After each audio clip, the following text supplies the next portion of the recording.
Hello friends. So once again, welcome. So this is Ishan on behalf of Edureka. We're going to represent this Spring Framework tutorial now. So hope you will enjoy it. So let's see what and all we have in our Spring Framework tutorial today. So what's going to be the agenda? We'll understand why we need the frameworks in Java and what exactly a Java framework is. So thereafter we shall be proceeding towards Spring Framework. Now that's where we're gonna focus on. We'll see what Spring Framework, why we need Spring Framework and various modules available in the Spring. We shall be focusing practically on inversion of control. That's like IOC container, which is the core of the Spring module. We'll see what are beans and we'll also see what is meant by dependency injection. So why Java frameworks? So guys, there are various problems associated with the enterprise edition of Java, right? So when you talk about the technology, it becomes complex when we are writing the enterprise applications.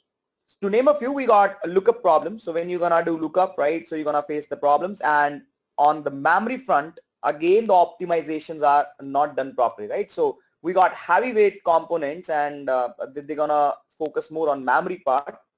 So we need to know Java frameworks, which are basically a collection of classes. We say a collection of APIs. It's a predefined code which you can use in your programs to solve some specific problem, right? So how the things gonna work over here? So we got large bodies of predefined code available with us, right? We can also call them APIs. So framework is nothing, it's a set of APIs. So if you talk on the code part, so it's nothing, it's a bytecode, right? The class is available for us to be utilized. So what we need to do, we need to add this snippet or this predefined API in our program, right? So that we can solve a problem for a specific domain, right? So that's how you're gonna come up with your API usage. Now, what can be the advantages of Java framework? The first thing is efficiency, right? So we want a security, we want less expenses and a support, right? Now, all these features, so they are an expectation at the developer end, right? So when you are writing the code, if you are using the framework, if you are using the predefined code, so all these features, you need to relax now on these all four fronts, right? So the code which you are going to use, it will be efficient, right? It's gonna be secure.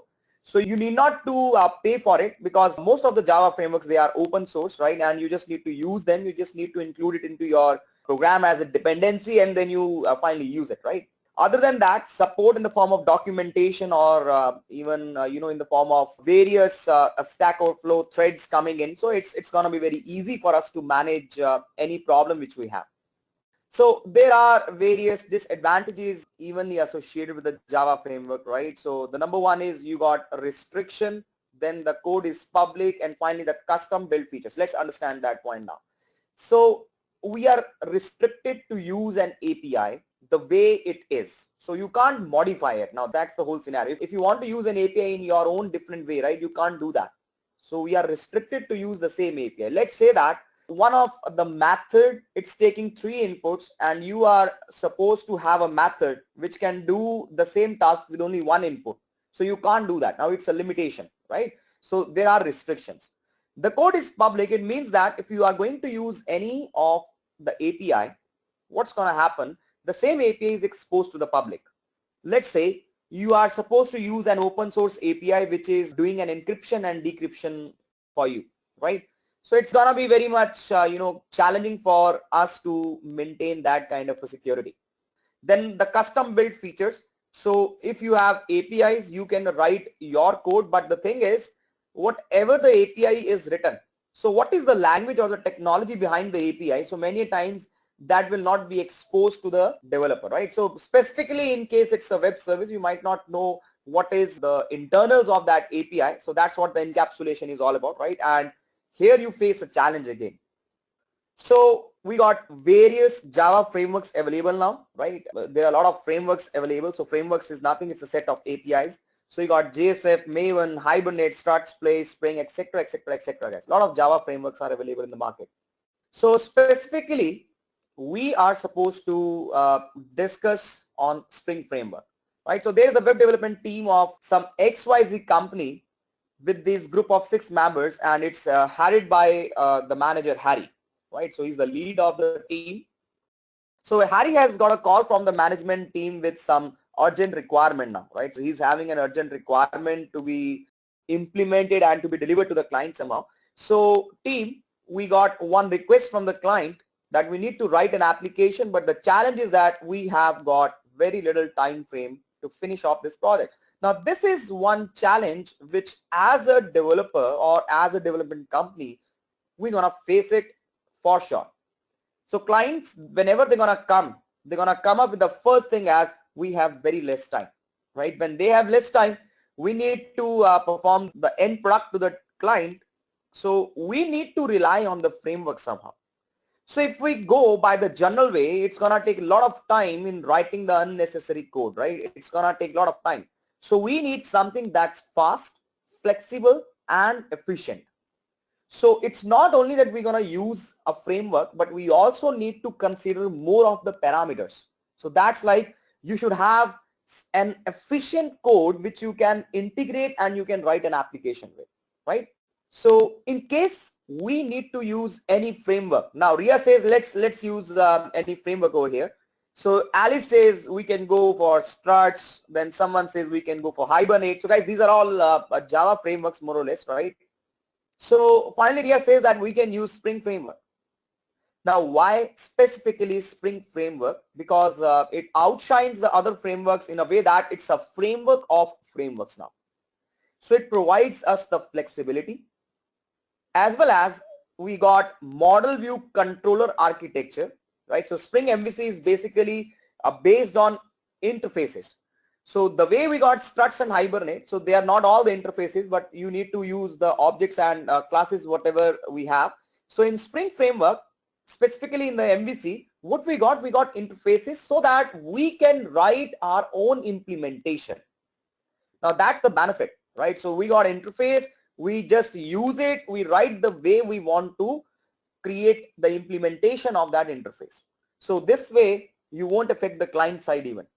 All right, so Scott says, let's have a discussion on Spring Framework, so how it's going to solve our problem, right? So guys, Spring Framework increases the efficiency of the application. So it's going to be optimized. So the code is optimized. So it's going to reduce the overall application development time since it's a framework, right? We need to use the APIs. So it's going to help us in our development time. So we can easily finish our project in the given time frame. Now that's where we try to fit in the Spring. So that's really nice. Let's proceed with the Spring then. So guys, let's see what is Spring Framework, right, and what it is all about. So there are a lot of features if you can see now, right? So it's an open source framework. It's a lightweight application framework. It means that it's less on memory. So the objects constructed in the memory, so they're gonna take less space, and it's efficient, it's optimized. So overall code complexity is also reduced over here. And we got various tools associated with the Spring Framework which you can use. We call Spring Framework as framework of frameworks. So what we can do now, over here, we can integrate the Hibernate code with the Spring code, and we can use it in our application even, right? So we got various tools. It's an array of resources which is available to us, and we can just use, and we can concentrate only on writing our business logic rather than focusing on writing some unnecessary code. So Spring was released in the February 2003, right? It's available on SourceForge, and the guy Rod Johnson is behind the Spring Framework, right? So this guy did the Spring Framework. Now Spring Framework has an ecosystem. If you see onto the Spring Framework, right, so we got a web layer, the common layer, the service layer, and the data layer. So we got various modules coming in to our Spring Framework ecosystem. So we got Spring IO platform, then we got a Spring Boot, and we got a Spring XT. So that's like the foundation layer, right? So if you can see now, so how from web layer to the common layer to the service layer to the data layer, how we gonna access it? So everything, we got everything now. We got from Spring Data, Spring Cloud, right? We got a lot of things now. So Spring is a kind of a framework which is basically an ecosystem starting from mobile apps to the web apps. You can fit it in anywhere, right? So that's a pretty good ecosystem which is available to the developer. So why we should be using Spring Framework, right? So that was something about Spring Framework. So there is some industrial usage of the Spring Framework over the other frameworks. So it's 40% as compared to the other frameworks, if you will see that. So this is on top of it, right? So this is industrially, Spring Framework is used very widely rather than the other frameworks. If you can see this slab coming up, right? So Spring Framework is maximum with 40%. Now, why so? So guys, number one, distinct division between Java Bean models, controllers, and views. So what I'm trying to say over here is that Spring is basically an MVC architecture. So model, view, and controller. So all these three are the different divisions, right? So we can say it's an architectural design pattern which is followed by the Spring Framework, one of the most popular design pattern, right? So it's very flexible. MVC is very flexible as it makes the use of interfaces. So here we use interfaces so that we can write the implementation as per our requirement. So nothing like restriction coming up over here. Then Spring MVC web tiers are typically easier to test. We also got testing modules available in the Spring Framework itself. So JUnit and all is available. So we can use the testing frameworks. Then well-defined interface towards the business layers. Spring controllers are configured via inversion of control. So guys, there is something known as IOC, which is the core of the Spring Framework. We're going to understand it practically, what exactly this term IOC is.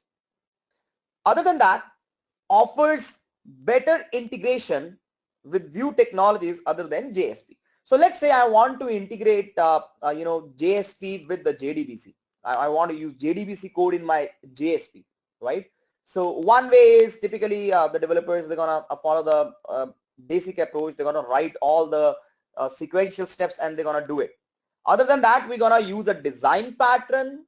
For example, the DAO and the DTO, right? So you're gonna use the design patterns and through which you will be able to access the JDBC. So what Spring Framework will do? Spring Framework is already having the integration APIs which follows the perfect design patterns so that it becomes scalable, robust, modularity of your code's gonna enhance, right? So all these kind of integrations, we got the APIs available within the Spring Framework itself. So you need not to worry again on writing the core code, right? And you need not to worry even about the design pattern. So it is already based on the design pattern somehow. All right. So let's try to compare Spring, Struts, and Hibernate. Even though Hibernate is entirely a backend framework, where Spring and Struts, they do different jobs, but let's try to have a differentiation. So the first thing is that Spring is an application framework, right? It's lightweight, layered architecture, and loose coupling. So when we say loose coupling, it means that less dependency of one module on the other modules, right? So just imagine that we are supposed to reserve a flight and we need to use a flight reservation system, and if that web service goes down due to any of the module failure, so there will be a very big loss to the airline company. So coupling of one module over the other module should be as least as possible. So you need to have loose coupling. So Spring Framework by default is designed in a way that it facilitates loose coupling more or less. So there's nothing like tag library. So it's basically, it's a application framework, but it has no tag library. So it's all about interfaces and the implementation of the interfaces. So very easily you can integrate the ORM technologies. So you can integrate Hibernate, Ebatis, anything you can integrate with the Spring Framework very easily. Other than that, the client-side technology integration is not that easy when you talk of Spring Framework, right? So these are some of the key differences when you have Spring versus the Struts or the Hibernate. Now let's try to see what is the architecture of the Spring Framework. So guys, Spring Framework architecture has various layers. Now it's a layered architecture, right? So the base layer is the testing layer. On top of the testing layer, we got the core container. So today we're gonna discuss on the Spring core container, right? We'll understand what are beans, what's the core of the Spring Framework, that's like inversion of control. We're gonna focus on that part, and we'll also see what is dependency injection. So the core container over here will have Beans, core, context, and Spring expression language. And on top of core container, we got AOP layer. So that's like aspect oriented programming. So guys, aspect oriented programming is quite analogous to object oriented programming. So here what's happening, your aspect oriented programming will focus on how we can implement the cross-cutting concerns, over here, right? So we're gonna understand the AOP module in terms of how you can have a cross-cutting concern which is fulfilled using something known as aspects, right? So that's how we got AOP. Moving on, we got data access or integration layer. So here we're gonna deal with the ORM or the JDBC or your backend part, right? The web module will focus on how you can write a web MVC application. So for example, the servlets or the portlets or the sockets or the web layer, right? So that's how you got various layers available in the Spring architecture. All right, guys. So what and all are the modules? So we're gonna discuss the core module over here. So the core module or the core container is having four of these major key concepts. The first is core. So that's like the fundamental part of the Spring framework. Then we got the bean, which is provided with the help of a bean factory. So it's like a container which is going to generate the bean. Bean is nothing, it's an object, guys, right? So it's an object. We got the context. It's a medium to access any objects defined and configured. Then we got Spring expression language. So Spring expression language is one of the powerful expression language through which we can do a lot of stuff over here. Then we got data access. So guys, data access deals with the backend part, the database part. We got JDBC. So we got a JDBC abstraction layer which we can use. Then we got ORM. So ORM here, Spring framework will give us an integration layer so that you can have object relational mapping APIs. Then OXM is also there for any abstraction layer. We got messaging service so that we can consume and produce the messages. Then the transaction management, either it's programmatic or it's declarative, right? So it's also facilitated through Spring framework's data access layer. The web layer has WebSocket, Servlet, Web, and Portlet. So WebSocket is basically a support, right, based on a two-way communication between the client and the server. So Servlet is again the core part of the enterprise edition. So here it contains the Spring's MVC implementation for the web application. And the web-oriented integration feature is also one of the key feature over here in the web part. Then portlets are nothing but they are the standalone applications running on the web application, right? So it provides the MVC implementation and also mirrors the functionality of a web servlet module. We also have some miscellaneous modules where AOP, that's like aspect oriented programming, which is fulfilled with the help of aspects. Then we got instrumentation support and how we can have class loader implementations. Then the messaging support is available and the testing support is also available. If you want to perform the testing, right, you can have unit testing available with the help of JUnit library. Right, so guys, that was a bit of theoretical introduction to the Spring framework, right? So what we are going to do now is the first program in your Spring framework, right? So let's see how we can write the first program in the Spring framework. So number one, you need to have an Eclipse IDE, right? So you need to download the Eclipse IDE and you need to install it. So once you do it, you need to do it from the eclipse.org, right? So you download the enterprise edition of Eclipse, go to the help and go to the Eclipse marketplace. So you need to select the marketplace option and from there you just search for the Spring and here you will get the Spring IDE. So the versions might be different, right? So whatever the latest one, it will come automatically for you. So then you're gonna click on this install button and Spring IDE within the Eclipse IDE will be plugged in, right? So we need to first of all perform this step so that you can make your Eclipse to be ready to write any Spring application. So for the further steps, you need to confirm and proceed, right? So once you click on the install button, you need to finish the installation and then you say confirm. So once the installation is finished, it's all next and finished, right? So just restart the Eclipse, even though it's gonna ask you automatically, but you, if it is not, so restart the Eclipse and then you will be ready to code.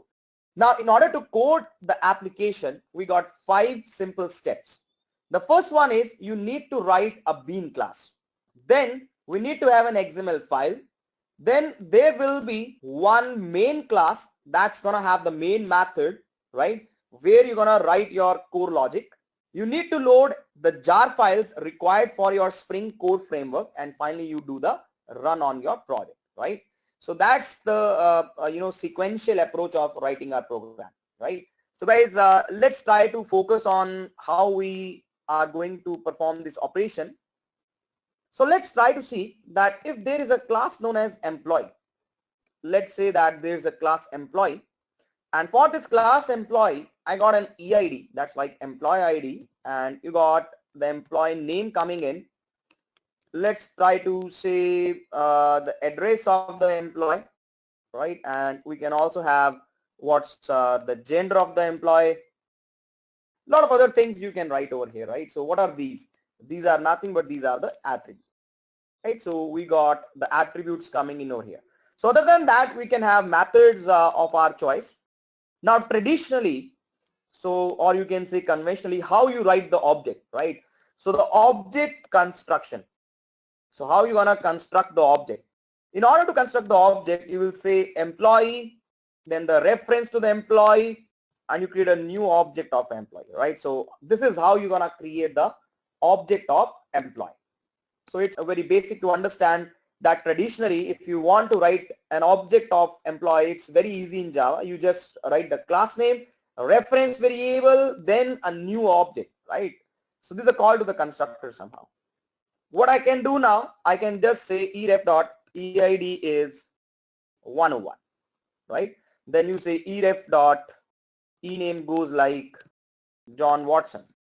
Then you can say eref.address of employee, it goes like let's say Redwood Shores. And then finally you can have eref.gender, which goes like the male. Now this is the traditional approach how you write the object. What Spring will do? So Spring has a core module, right, which follows inversion of control. Now what is meant by this term inversion of control? Let's try to understand this core concept, Spring IOC. So what Spring IOC says that you don't create objects, right? So you don't create objects now. Objects shall be configured in an XML file. So objects shall be configured in an XML file by the developer, right? So there is one module known as Spring Container, right? So Spring Container will be responsible to construct the Java objects by parsing XML file. So you don't create the objects, so objects will be constructed by the Spring Container by parsing the XML file. So you need to mention the data which these attributes will store in an XML file, right? So that's what we call inversion of control. So having the control over the object construction is given to the Spring Container, right? So what is the benefit of having such an object? The benefit of having such an object is that your XML files, they are not a part of source code, right? So you can configure, you can anytime manipulate the values and your object will be constructed accordingly. Let's see that how we can do it in our project, right? So my Eclipse is already configured, guys. So I'm just gonna write one new Java project. Let's start and let's see how we can do that part. So I'm gonna write one new Java project and let's name it like Spring Core Demo, and let's say next, and let's do a finish on it. And now what I'm gonna do, I'm gonna create one bean class, right? So let's say a new class. So I'm gonna write it within a package known as _edureka, and let the name of the class goes like employee. And let's finish it up. So here we are. Now what I'm gonna do, I'm gonna write the same parameters, EID, then you got ename, and let's have one employee address. Right, so guys, I'm just gonna take 3 of the attributes. You can take n number of attributes over here as per your choice. So we have these many attributes.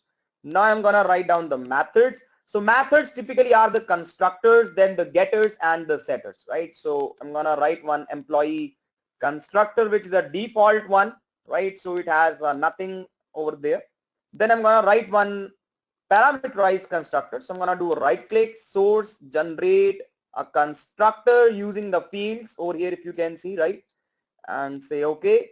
So here we are with the constructor along with the attributes. Now you can say a source and a generate of getters and setters. You say select all, you say okay, and here we are with the getter setter methods. And finally I'm gonna generate a toString. Let's say generate a toString and say okay. So here we are with the toString. Now such a class over here, if you can see, is referred to as a bean or model or Pojo. So Pojo is like plain old Java object, right? So plain old Java object. So basically here we don't have anything other than the attributes and the methods to write and to read into the attribute. So that's like a bean or a model or a Pojo. So it has no business logic, right? So there is no business logic over here. Now what I'm gonna do, I'm gonna write one more class, and I'm gonna write this class as a client class with a main method. So here we got a main method, right? And this is my client class with the main method. So let's see the object construction. So how we construct the objects? So we gonna say employee eref is a new employee, right? So I can say eref dot set of employee name as John Watson. Then you can say eref dot set of employee ID, let's say 101. So guys, even though my attributes are, not private, but I'm trying to just utilize the setters, right? So if they are private, that makes a more sense of using the setters over here, right? So eref dot set of employee address. So let's say it's gonna be like Redwood Shores. And now when I'm gonna do a CISO on employee details, and then let's try to say eref, right? So when I'm going to print eref, it's gonna call the toString method, right? So when it's gonna call the toString method, so you're gonna get these details from your employee, right? So let's run the code. Let's run it as a Java application. So here we can see over the console, so you got this output coming in, right? So employee details, so EID is 101, name is John Watson, and address is Redwood Shores. So who created the object now? So object construction was done by us, right? So this was done by developer. Now what we want to do it in a Spring way. So what Spring says, right? So Spring way, we're gonna implement IOC. That's like inversion of control, right? So you're gonna say we need to use inversion of control. So in order to use inversion of control over here, we shall see how to write the Spring APIs and how to utilize them. The very first thing is you need to add jar files. So let's add jar files. To add the jar files, do a right click, and then I'm gonna say build path, configure the build path. Right, so here we are with the libraries, and I need to do add external jars. So if you can see, we got a Spring code demo over here. I did a right click, I went to something known as build path, configure the build path, then you say libraries, add external jars, right? So I'm going to add the jar files, and here I am with the Spring core jar files over here, right? I'm going to say open, and then I'm going to say apply. And okay, so here I am referenced with my Spring core framework over here, right? So that's like my Spring core framework. Now what's next over here? In order to use my Spring core framework, I need an XML file. So there were 5 simple steps, right? If you can recall. So these were the 5 simple steps, if you can recall. We got a bean class, so that's like employee. We got a demo class, that's like the client. we loaded the jar files and now we need an XML file, right? So I'm gonna copy my XML file. So just give me a moment. So we'll just copy the XML file. So I have this file known as employee_bean.xml file, guys. I'm just gonna do a control C, and exactly within my src over here, if you can see, I'm gonna do a paste of it. So I just copied and pasted one of the XML file available over here, right? So nothing, very complex which I have done. It's very basic which we have done so far. Now let's open this employee_bean.xml file. So the very first thing over here, if you can see, it's an XML file with a root tag of beans, and beans containing one bean over here.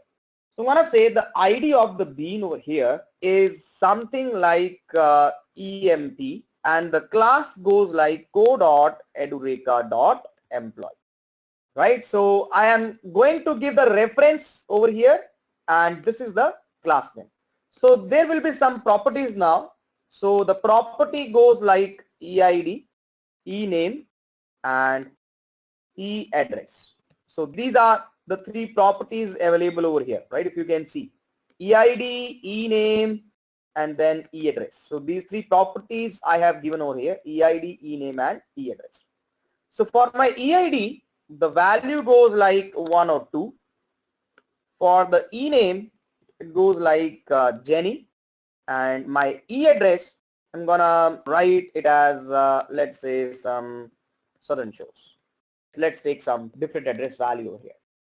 Now you can write more beans as of your choice, right? So let's say this is emp1, this is emp2, and here it goes like 103.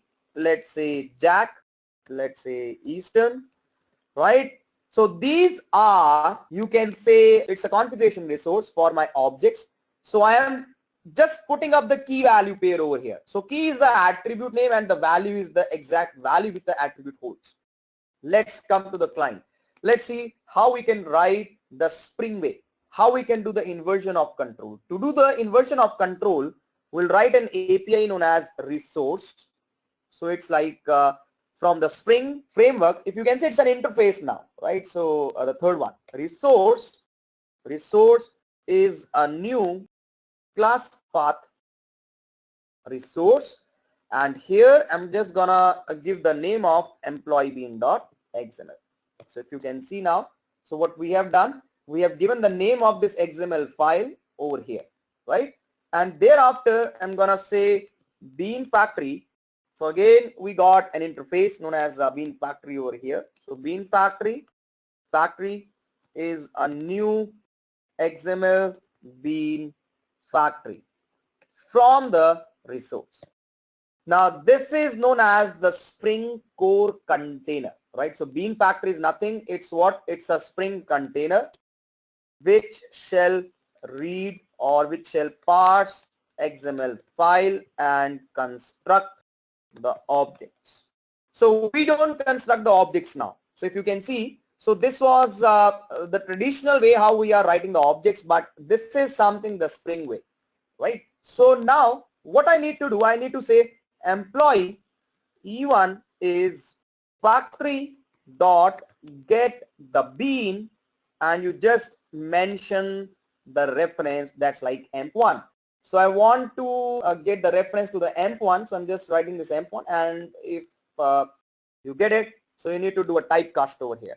Similarly, you can also try to get the second guy. You can say E2 is an employee. So rather than saying it in this way, I will use one more syntax. So I'll say a get bean. Here I'll mention the emp2, but the type goes here, right? So this is one more way of getting the reference to the object.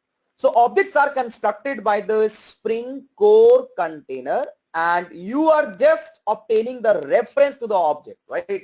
So you do a CISO and you say employee1 details plus E1, right? So it's gonna call toString for you. Similarly, employee2 details, it's gonna go with the E2. Let's run the code, right? So guys, here if you can see, so Spring framework came into action. So details are now coming from the Spring Core container object. So object was constructed by the Spring Core container. You didn't create the object. So this was a traditional approach, how we write the object, and this is a Spring approach, how we are getting the reference to the objects, right? So let's see it once more. So what I'm gonna do, I'm gonna just write a CISO statement in this. So I'm gonna say employee object constructed, right? So we know how many objects are constructed. So one is constructed by us and two are constructed by the Spring container. So when you run the code, you find that employee object constructed and two employee objects constructed out here, right? So let's try to comment this code over here. So we commented this code over here and we tried to run the code, and now we can see one difference. So you didn't give a request to get the bean and the bean factory didn't create the object for you. So you have configured your XML bean resource file, but the objects are getting constructed when you request for them, right? So when you are requesting for them, and now when you run the code over here, you will see that your objects are constructed. So object construction is happening with the Spring framework, and whatever the objects are being constructed through the Spring framework, they get constructed when you request for them, right? So this is what we call as in the Spring framework core layer, where we got 5 simple steps to do it, right? So these are the 5 simple steps. So you need to write one bean class, then you must have an XML file, right? And in your program, you need to use the Spring way of doing it. All right. So now we got one more API. If you can see over here, application context, as in new class path XML application context, right? So let's try to understand one more Spring container over here. The first Spring container is this bean factory. The next Spring container is known as application context. So application context over here is also one of the core container in the Spring framework, which is used to do the inversion of control, and it's basically an implementation of the bean factory, right? So you say a new class path XML application context and you mention your employee bean dot XML over here. So the way you were saying factory dot get of bean, right? So here what we were doing was we were doing factory dot get of bean. So rather than saying factory, I will say context. So that's one difference, right? And now you run the code again, you get the same output, right? So you get the same output now. But there is one fundamental difference over here. So let's try to comment out these two guys. Let's not use the bean factory. So the output is as such same, right? So either use bean factory or you use application context. Now try to comment out these instructions and rerun your code, right? What you find is that application context will create the objects for you even though you don't request, but the bean factory will create the objects only when you are going to request for it. So Spring inversion of control says that you don't create objects. Objects will be constructed by the Spring core container. So there are two APIs. The first one is the bean factory. Second one is the application context. Application context is built on top of bean factory. So bean factory constructs the objects when you request for it by calling the getBean method, whereas application context will construct the objects even though you don't request for them. Now that's one major difference between your application context versus the bean factory. So guys, I hope you got the key difference between both the APIs. So once we are done, right? So guys, jar files need to be loaded and then you need to run your program, right? So IOC container, it has various features now. So construction of the objects, managing the entire life cycle of the object is not the headache of the developer now. So it's again Spring core layer. So just like the servlet container, you got the Spring container. right? So the way servlet container manages the life cycle of a servlet, in a similar way, Spring container is going to manage the life cycle of your object. Then wiring them together, right? So there might be dependencies which we can link up, and configuration means the key value pair which you have already mentioned, right? So you just need to configure your object in the XML file.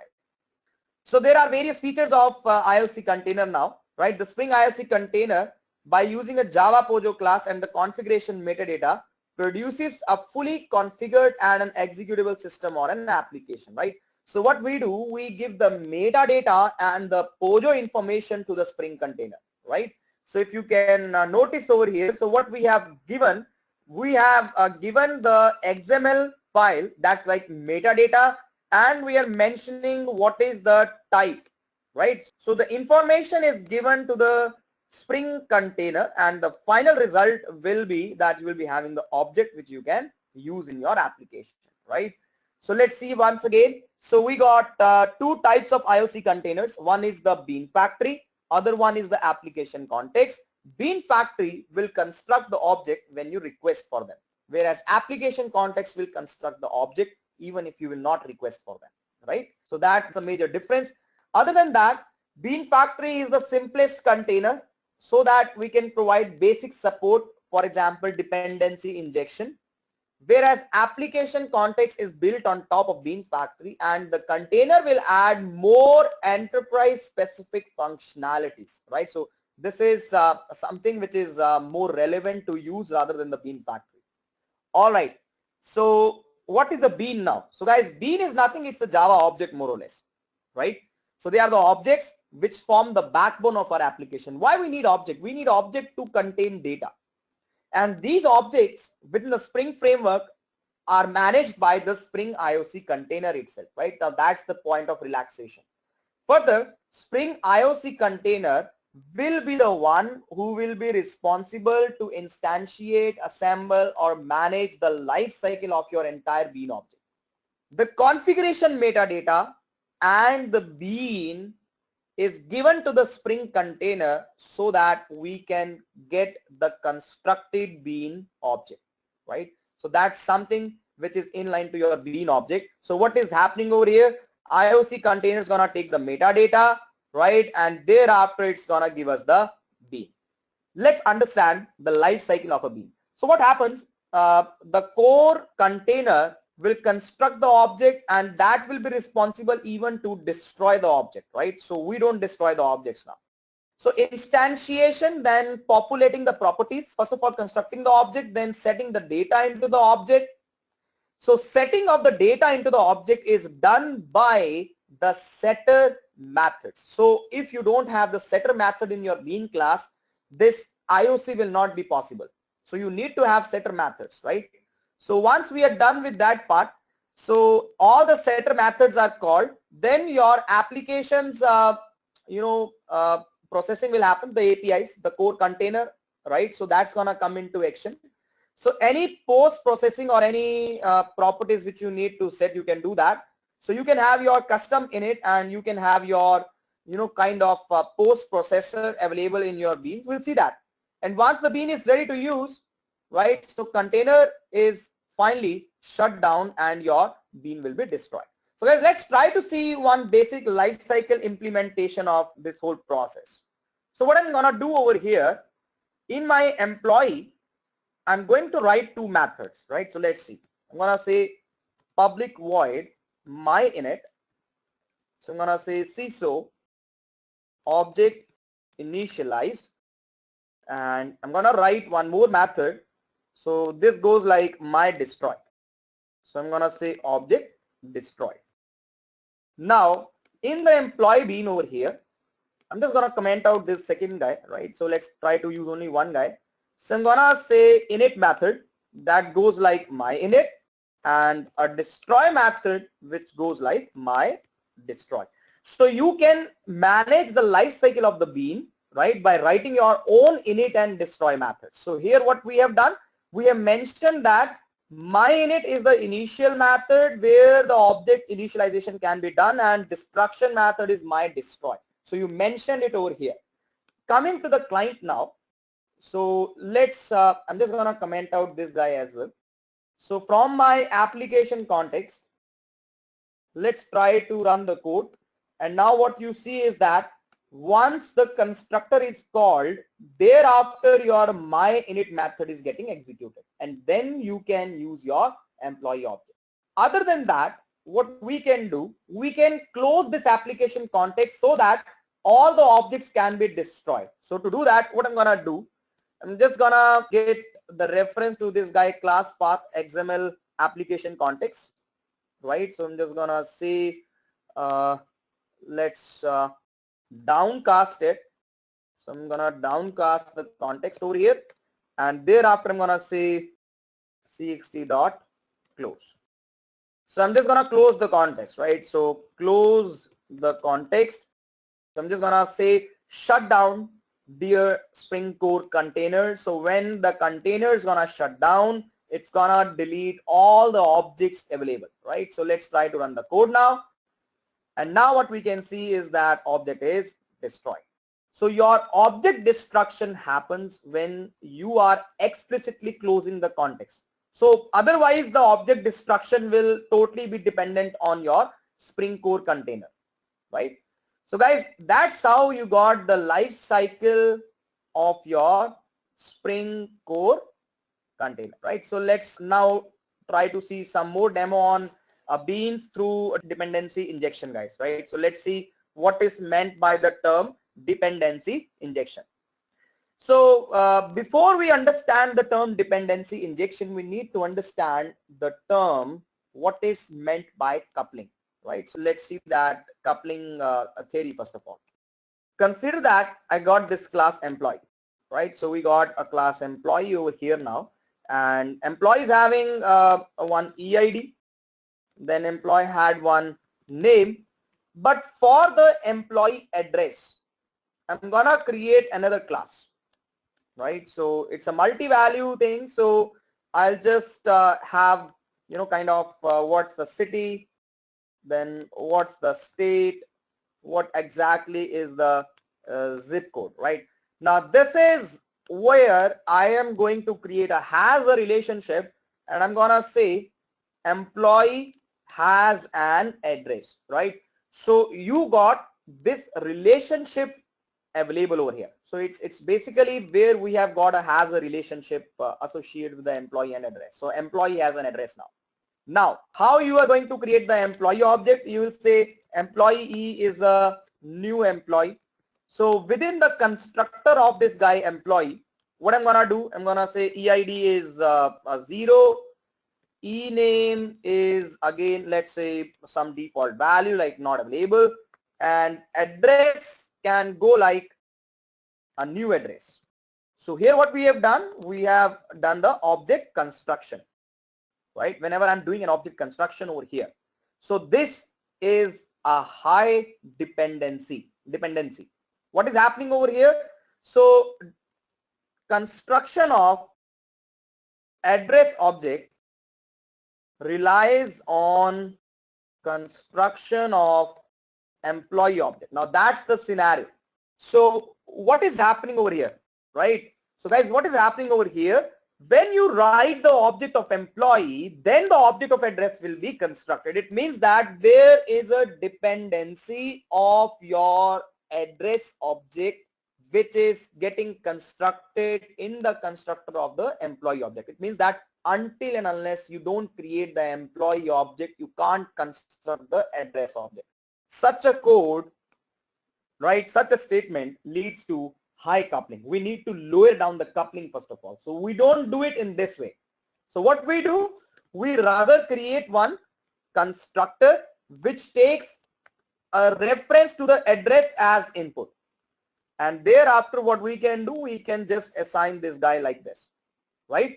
Or what you can do, you can create one setter and you mention this address over here and you say address is address. So over here you construct the employee object and thereafter you can create an address object separately. Now you are constructing the address object separately, right? So there is a difference now. And what I can do, I can say e dot set of this address as in A, or I can just truly create another employee object, and within the constructor of this employee object I can pass this A. So in this way your employee object is constructed separately, right, and your address object is constructed separately. So later on you can use them. So you have reduced the dependency and we have achieved something known as loose coupling. So for such a concept, when we have a dependency, so this is a dependency, right, that employee has a dependency on address. Dependency can be justified through constructor or through setter. And correspondingly in the Spring way, right, because in the Spring way what we do, we use an XML file, right, we use inversion of control. So we got something known as dependency injection either through constructor or setter, right? So that's what the topic is. So in the topic, dependency injection is basically focusing on how we can reduce the coupling, and thereafter we can use this key concept for our Spring framework. So guys, it's a design pattern which will remove the dependency from the programming code that's gonna make the application easy to manage and test. Dependency injection makes our programming code loosely coupled, which means any change in the implementation of one will not affect the other, right? So that's what we need to achieve. So in the XML file and in the Java file, right, so we got two of the things, right? So you're gonna use XML file to achieve dependency injection, right, and you will be giving it to the Java. So it can be done by two ways, either by constructor or by the setter method. For the constructor we need to use the constructor arg, and for setter method we just use the property itself, right? So guys, let's see how we can do it. Let's try to create first of all a different class and link it all together, and let's see how we can do it. So what I'm gonna do, I'm gonna write one more class. So here we are with one more class, and this class goes like address. And now let's have three things. One is the city, then I'm gonna write one state, and finally I'm gonna mention one zip code, right? So these are the attributes for my address, right? So let's say that these are the attributes, and let's have the methods. So you can have one default constructor, you can have a parameterized constructor, you say source generate a constructor using the fields. So here we are with a parameterized constructor. Let's say source generate of getters and setters. So these are required when you are writing a Spring IOC code, right? So without getter setter it's not possible, right? You must do this part. Then finally you generate one toString, so that if you want to display the data to the user. Now coming back in my employee, so rather than having this guy address over here, right, so I'm just gonna take it like address and address. So let's try to take it in this way. So what I'm gonna do, I'm just gonna write the methods again. So let's try to say source generate getters and setters, right? And all right, so here we are. I don't know why it took so space, but let me just rectify the code, guys. Right, so here we are with the getters and setters, and one thing which I'm gonna do is I'm just gonna write one employee constructor with the address as an input, right? So let's say this of address assigned to address, right? We got the same name, so you're gonna use it in this way. So this is like constructor injection, right? And here if you can see we got a setter injection. So how this injection can be given, right, that we need to figure out. So we got employee having an address, right, and address is a separate class. So come to your employee bean. So the very first thing which I'm gonna do over here is I'm gonna write my bean that's like address. So co.edureka.address, right? So you're gonna create one address. So we got city, then state, and finally you got a zip code. So let's say city goes like Bangalore, then state goes like Karnataka, and then zip code goes like 5 to some zeros and 1, right? So let's say that this is an address, right? So we have mapped the address as in city, state, and zip code over here. You got city, state, and zip code. Now over here in my employee, right? So what I'm gonna do now, I'm gonna use this guy known as constructor arc, and I'm gonna say refer ADRS. So whatever this address object is available, right, ADRS. So I'm gonna give the reference ADRS over here, and in my employee, the constructor injection will take place, right? And let's come to the client, and now let's try to get this guy emp1, and let's try to say print of E1. So when I'm gonna do E1 printing, so in my E1, so here if you can see, let's create one toString. We don't have a toString over here, so let me generate one toString. So this toString is gonna print the address, right? So when it's gonna print the address toString will be executed over here. Let's come back and let's run the code. So just give me a moment. I think some basic syntactical mistake. Yeah, so here we are, right? We just need to close this. Let's run the code once again. Here we are, guys, right? So object initialized, and if you can see now, you got the employee one details. Here we are the details with the employee, and here we are with the details of the address object. So this is known as a dependency injection through the constructor. So if you don't want to use constructor injection, what we can do, we can also give it as in, so setter part goes like this. Now this dependency injection is happening on the setter part, right? When you use the property, it's gonna use the set address method, that's like setter injection, right? The output will be same anyways, but the concept of utilizing the thing, right, it's changed now. So output is same. So there are two major ways to fulfill your dependency part, right? Either you can achieve it through constructor or you can achieve it through setter. So guys, demo is done, right? So that's gonna be all from our side, and we hope that you have enjoyed the session. For more information, you can always visit our website www.edureka.co. So once again, this is Ishant on behalf of Edureka. So thank you very much, guys, and wish you all the very best. So rise and shine. Thank you very much.